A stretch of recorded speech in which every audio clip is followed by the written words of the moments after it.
Moms and hello proud papas. आशा करती हूँ कि आप सभी अच्छे और आपके बच्चे भी स्वस्थ हैं। तो एक नई माँ के लिए बहुत ज़रूरी है कि वो हेल्दी खाना खाए, लेकिन उसी के साथ ये भी उतना ही ज़रूरी है कि वो जाने उसको कौन सी चीज़ें नहीं खानी है। तो आज इस वीडियो में मैं आपको बताऊंगी कि नई माँ को कौन सी चीज़ें नहीं खानी है। अगर आप ऐसी वीडियोस देखने चाहते हैं प्रेगनेंसी, मदर केयर या चाइल्ड केयर के बारे में, तो प्लीज़ मेरे चैनल को सब्सक्राइब करें। और बढ़ते हैं आज की वीडियो की तरफ। पहली चीज़ जो मैं आपको बताऊंगी ना करने के लिए वो है शराब पीना। हम सब जानते हैं कि प्रेगनेंसी के दरमियान शराब नहीं पीनी चाहिए। उसी की तरह जब बच्चा जन्म लेता है और आप बच्चे को स्तनपान दे रहे हैं या ब्रेस्ट फीडिंग दे रहे हैं, उस वक्त भी आपको शराब नहीं पीनी चाहिए, क्योंकि शराब जो है वो दूध के द्वारा बच्चे तक जा सकती है। तो अगर ये सबसे अच्छा है कि आप बिल्कुल भी ना पिए, और अगर आप चूज़ करते कि आपको थोड़ी कभी पीनी ही है, तो ट्राई करो कि आप बच्चे को जब स्तनपान दें उसके इमीडिएटली बाद आप थोड़ी सी शराब पी सकते हैं, क्योंकि शराब को मेटाबॉलाइज होने में शरीर के अंदर 1 से 2 घंटे लगते हैं। अगर आप बच्चे को स्तनपान देने की इमीडिएटली बाद शराब पीते हैं तो आपको अच्छा टाइम मिल जाता है, अच्छा वक्त मिल जाता है, गैप हो जाती है 2 ब्रेस्ट फीडिंग के बीच में, ताकि जो आपने शराब पी ली है वो मेटाबोलाइज हो जाए। और जब नेक्स्ट टाइम अगली बार जब आप बच्चे को दूध पिलाए तो बच्चे के ऊपर किसी भी तरह का खराब रिएक्शन ना हो इस शराब का। दूसरी चीज़ जो आपको टालनी है वो है कैफीन। बहुत से लोगों को आदत होती है कि वो दिन में कई बार चाय या कॉफ़ी पीते हैं रोज़ाना।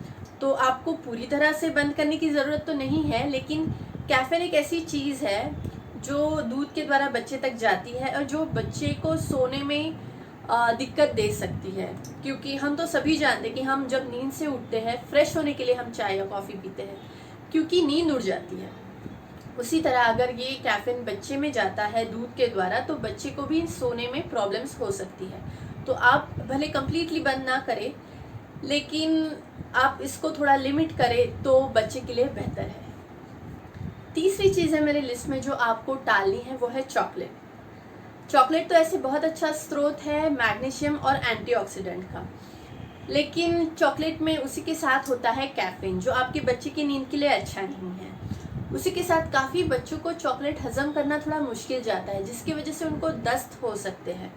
तो आपको देखना है अगर आपके बच्चे को कोई प्रॉब्लम नहीं आ रही है, अगर नहीं आ रही है तो आप कभी कभार चॉकलेट खा सकते हैं, लेकिन अगर बच्चे को शिकायतें हो रही है चॉकलेट की वजह से तो आपको वो टालना ज़रूरी है। पांचवी चीज़ जो आपको खाने से टालनी है वो है ठंडी चीज़ें। ऐसा माना जाता है कि अगर माँ ठंडा पानी पीती है या आइसक्रीम खाती है तो बच्चे को सर्दी खांसी हो जाती है, क्योंकि दूध के द्वारा ये ठंडी चीज़ें बच्चे तक जाती है। बट ऐसा नहीं है।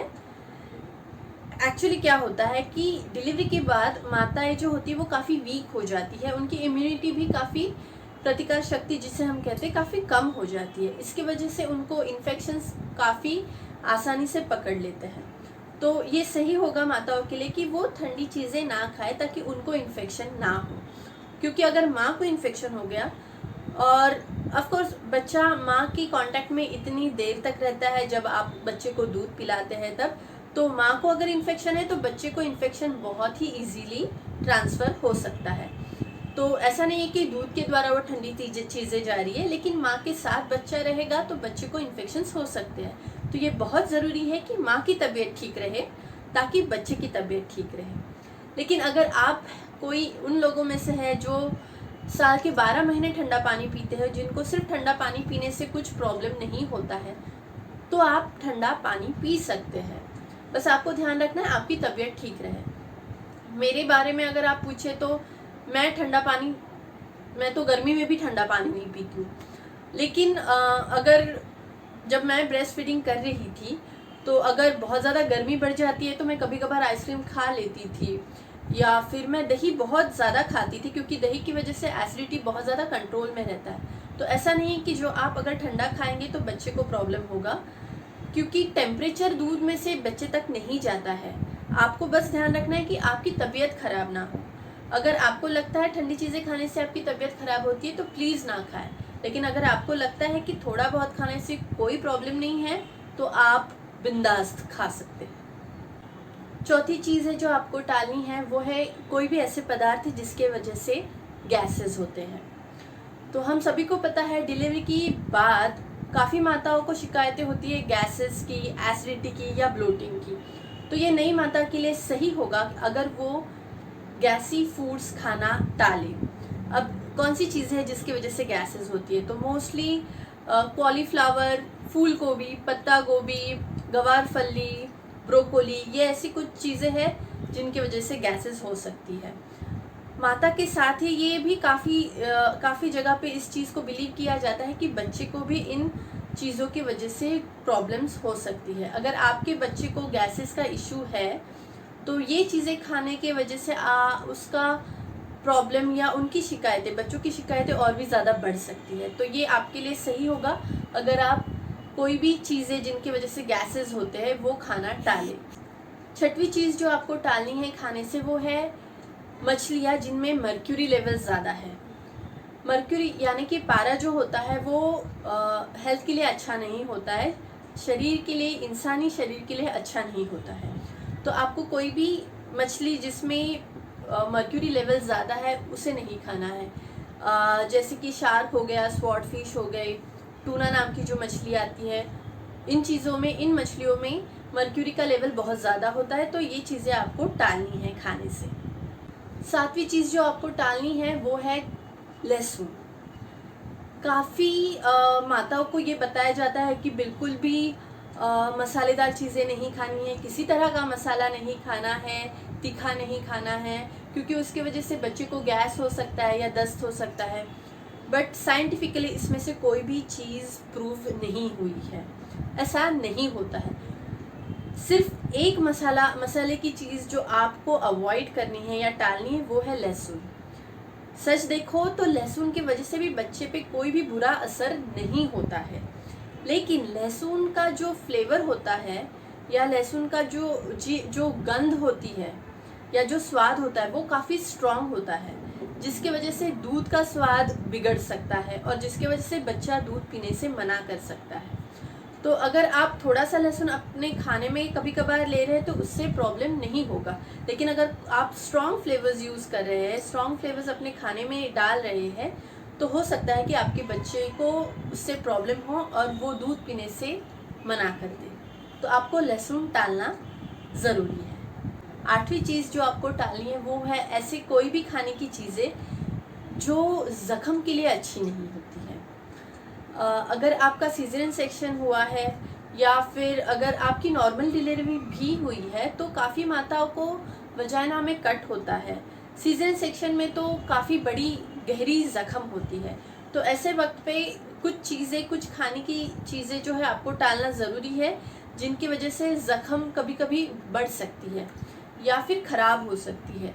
तो कौन सी चीज़ें आपको टालनी है? जो इसमें शामिल होता है बैंगन, गवार फली या फिर मूंगफली, ये चीज़ें जो है वो आपको नहीं खानी है इमीडिएटली डिलीवरी के बाद। कुछ महीने के बाद आप ये चीज़ें खा सकती है जब आपको लगेगा कि आपकी ज़ख्म पूरी तरह से अभी भर चुकी है। 9वीं चीज़ मेरी लिस्ट में जो है जो आपको टालनी ज़रूरी है मेरे हिसाब से वो है अनहेल्दी और फ्राइड चीज़ें। बहुत ज़्यादा तेल या बहुत ज़्यादा चीज़ अच्छा नहीं है सेहत के लिए। बेसिकली आपको जब आप बच्चे को दूध पिला रहे हैं तो आपको हेल्दी खाना खाने की ज़रूरत है।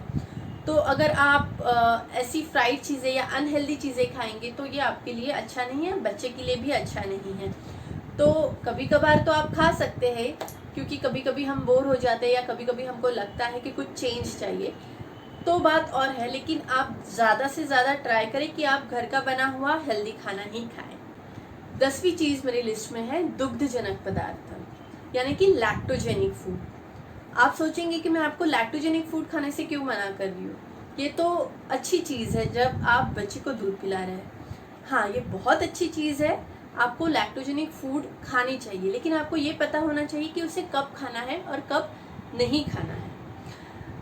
भारत में ये जो ड्राई फ्रूट के लड्डूज़ होते हैं या मेथी के लड्डू होते हैं जो ट्रेडिशनली दिए जाते हैं वो बहुत अच्छे हैं नई माता के लिए जो स्तनपान दे रही है अपने बच्चे को।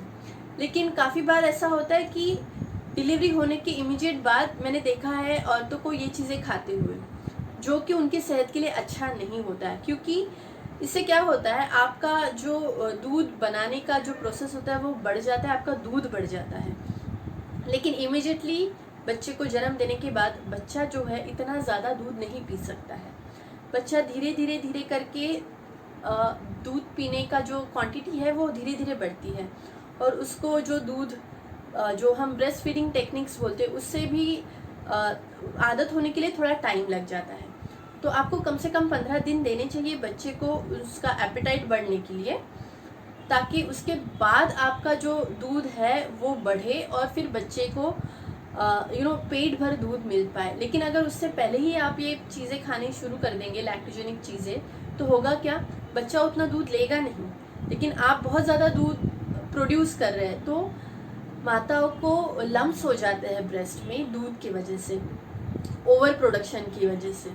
तो ये ना हो, इसके लिए आपको पता होना चाहिए कि आपको ये लैक्टोजेनिक चीज़ें कब नहीं खानी है। 15 दिन बाद आप इसे खाना शुरू करें। उसी के साथ जब आप बच्चे को दूध पिला रहे, अगर आपको कभी भी ये महसूस होता है कि आपको ब्रेस्ट में लम्स हुए हैं, जिसे हम गठन कहते हैं, अगर स्तन में गठन आप देख रहे हैं कि आपको हुए हैं ज़्यादा दूध होने की वजह से, तो आपको तुरंत ये जो लैक्टोजेनिक चीज़ें हैं उसे खाना बंद करना ज़रूरी है। 11वीं चीज़ मेरे लिस्ट पे है एलर्जिक खाद्य पदार्थ, यानी कि ऐसा कोई भी खाद्य पदार्थ जिसकी वजह से आपके बच्चे में एलर्जी है। आपको देखना है, अगर आप कुछ खाने के बाद आपके बच्चे में कुछ हेल्थ इश्यूज़ या फिर बिहेवियरल चेंजेस आप देखते हैं, तो आपको ध्यान रखना है कि कौन सी चीज़ों की वजह से आपके बच्चे को ऐसी शिकायतें हो रही है।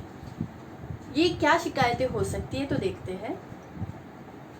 एक्जिमा, यानी कि लाल खुशबूदार दाने आ सकते हैं शरीर पे।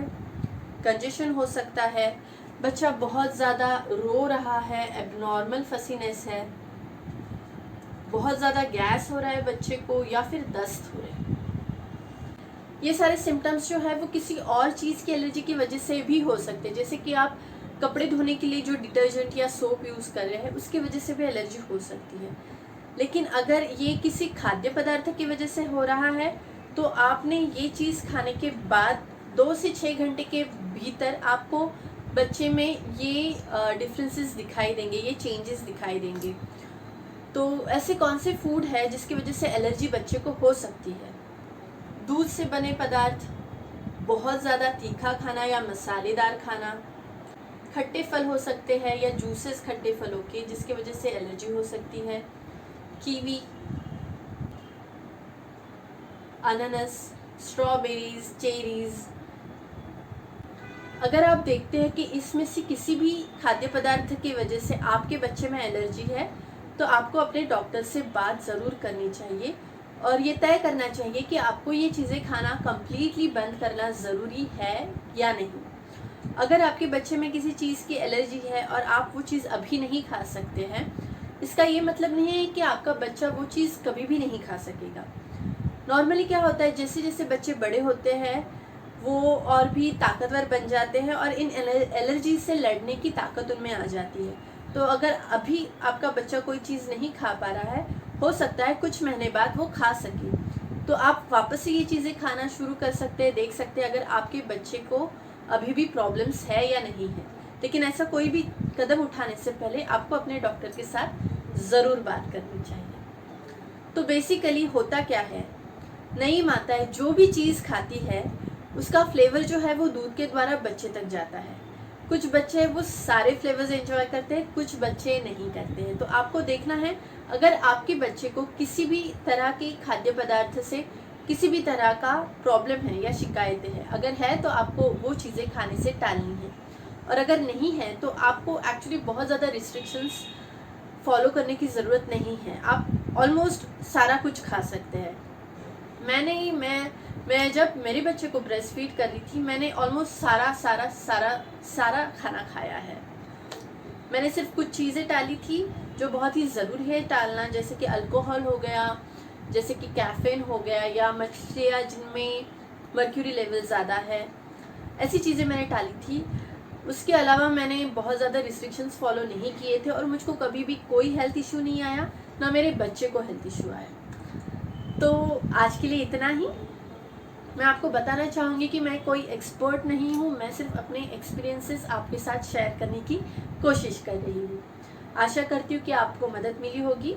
मिलते हैं मेरे अगले वीडियो में, तब तक के लिए बाय।